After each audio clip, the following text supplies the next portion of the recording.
Welcome back to another episode of Mailbag Monday, where Chris and I are tackling all of the questions that we get in through our mailbag. So, Chris, what is in the bag today? Surprise, it's another ChatGPT question. Surprise. Surprise.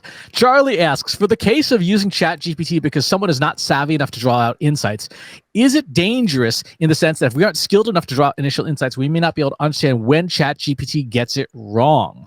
And the answer is yes. Yes, absolutely yes. Chris, this is something you and I have talked about a lot, and I covered recently on the Martech Coffee Talk when asked about ChatGPT. What are some of the risks?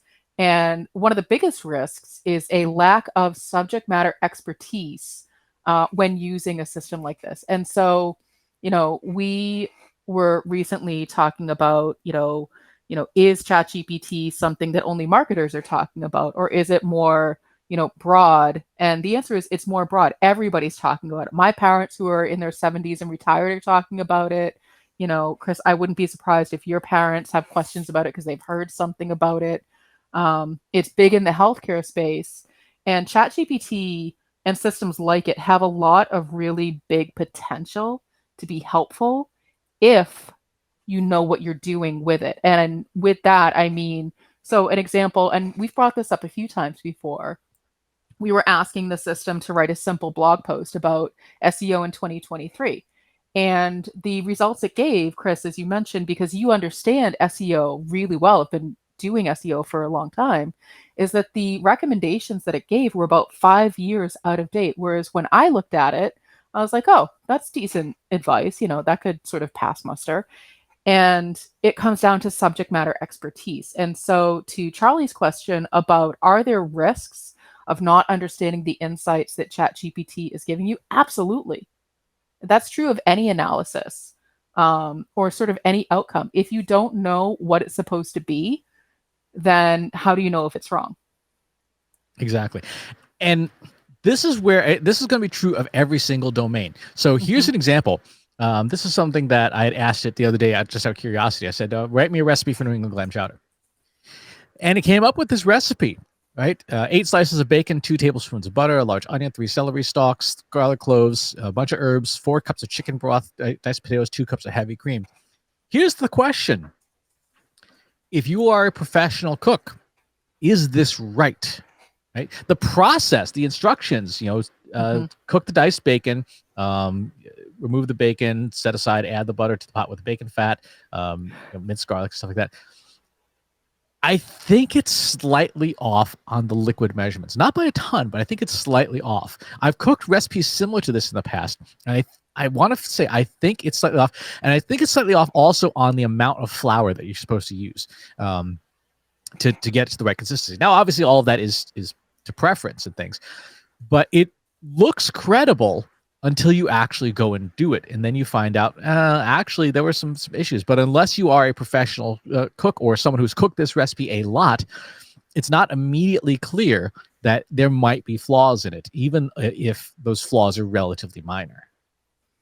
Well, and this is where, at least for this, for a New England clam chowder, I feel like the liquid amounts are subjective. So you might like a thicker chowder as opposed to a thinner chowder, but there's really no risk.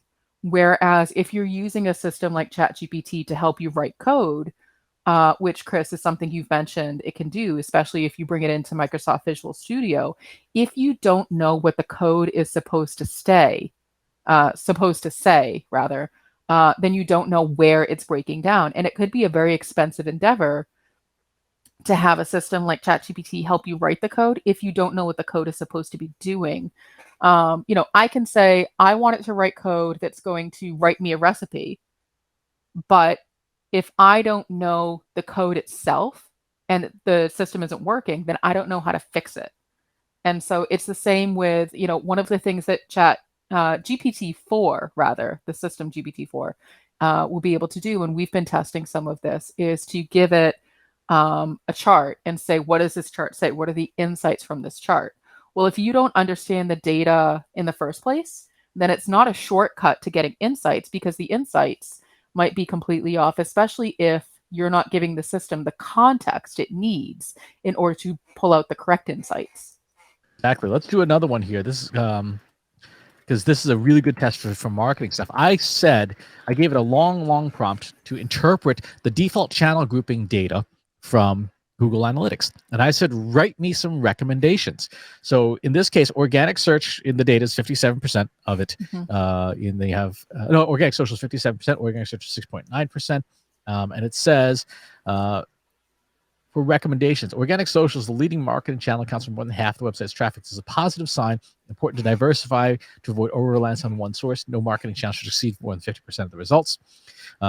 Look at diversifying other channels like paid social display advertising, affiliate marketing, influencer marketing, content marketing, which is fine.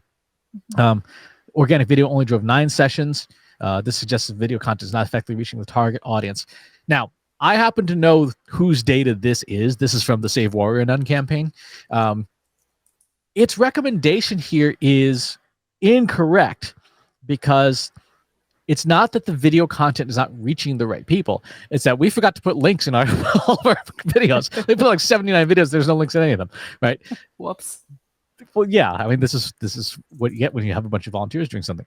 But if you didn't have subject matter expertise in not only Google Analytics, but also in what the campaign was or was not doing, you might say, yes, this is an accurate recommendation, and then hand off to a stakeholder. The stakeholder yells at the video team like, hey, you need to create better video. Well, that's not the problem. We just need to put it. So, to answer this question that Charlie had, yeah, it is a very risky system if you don't know what you're doing.